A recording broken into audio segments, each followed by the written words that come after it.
What is going on, everybody? Welcome back here to the channel. I'm Sean Davis. Make sure you guys hit that like button and subscribe here to the channel. We got a little bit of breaking news from ESPN's Shams Charania. It's going to take some time to get to that. Shams Charania announces that the Lakers are interested in acquiring another big as the season approaches. We're going to take a listen to the entire clip from Shams Charania's appearance on ESPN, on NBA Today. We're going to give you guys my reaction and what's a potential target for the Lakers as the season approaches. That's kind of the key wording here. So let's take a listen to Shams Charania breaking down the Lakers' hopes to add another big as the season approaches.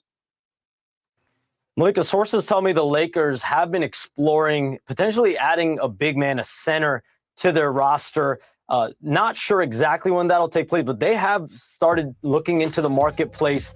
Christian Wood remains sidelined. He's got a knee issue. He had surgery recently, and so they're waiting for him to be back. But Jackson Hayes, in the interim, has really stepped up in training camp, has been a positive factor for the Lakers. But another thing to keep an eye on, Malika, is Christian Coloco. They signed him to a two-way contract before training camp. He was expected to play a potential reserve role on this roster. And our Lakers reporter, Dave McMenamin, and I have heard internally the Lakers doctors have felt confident that he will be cleared by the league's fitness to play panel due to his blood clot issue. But that is still an ongoing process. The Lakers are still waiting for answers from the league, from the PA on his clearance. That's going to be a major factor to keep an eye on, because this was a guy in Coloco who was going to play a potential role down the stretch of this Lakers season. It's a very interesting quote from ESPN Shams Charania. Kind of in a way trying to temper some expectations, like, hey, look, they're trying to do this, but we're no real clear target of when it's going to happen.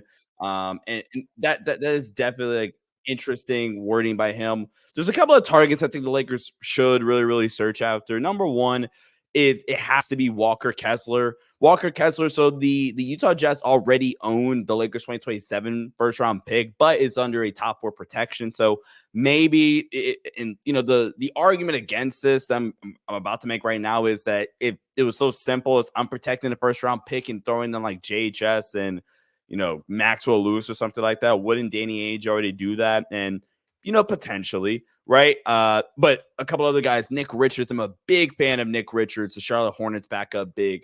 Plays his role really nicely. Pretty much a traditional big man, can play drop really well. Good lob threat, good rebounder, things like that. And for guys that you're just trying to find that can eat up minutes at this point, that's a perfect target in my opinion. Obviously, you got Walker Kessler, who I think is the best player that's out there that seems to be available. Wendell Carter Jr. got taken off the market the minute the Orlando Magic gave him that contract extension.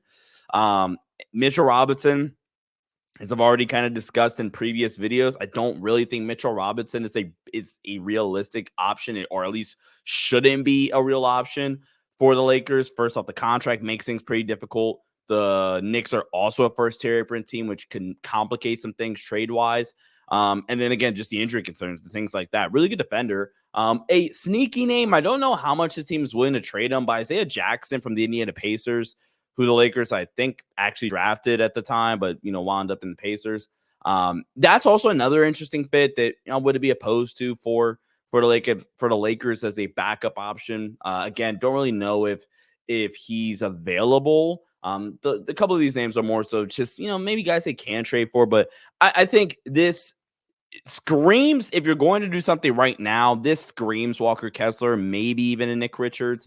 If you're not doing something right now, then this is more so just putting it on the radar that, hey, look, they are aware of the issue, and when Jonas Valanciunas gets available to be traded, which should be December 15th. It might be January, but I'm pretty sure it's December 15th when Jonas is available to be traded.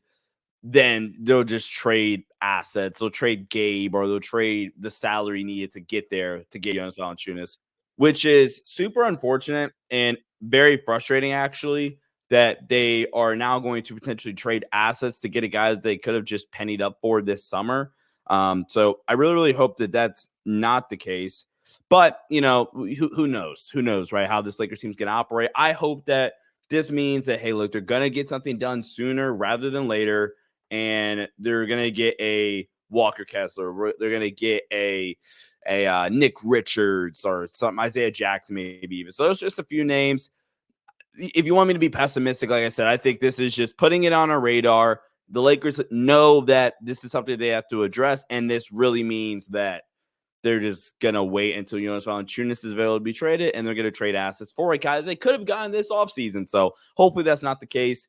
I guess you get some positive news really, really quickly about Christian Carloco, saying that that the Lakers medical team is very confident that he'll be able to pass the NBA's rules and qualifications after suffering with blood clots. So that is really, really good news to hear. No real news or updates about Christian Wood at the moment, though. Encouraging to see that Jackson Hayes has played well in training camp and things like that. I think he's been fine in preseason. Nothing really to write home about with Jackson Hayes. But ladies and gentlemen, let me know what you guys think in the comment section down below. Make sure you guys subscribe and hit that thumbs up button as hard as you possibly can. We're trying to hit 10,000 subscribers, folks. You guys have been awesome. Really, really appreciate your support. Go check out my other NBA channel, the Sports Online Show. And we'll have a bunch of great announcements on this channel and on that channel as well. And then one last thing here before we wrap up, we're going to be doing a game of the week, Lakers game of the week, live stream on playback.tv/Sports Online. So put that down, the link down below in the description. Make sure you guys tune into that. And till next, everybody, see ya, stay safe, and peace out.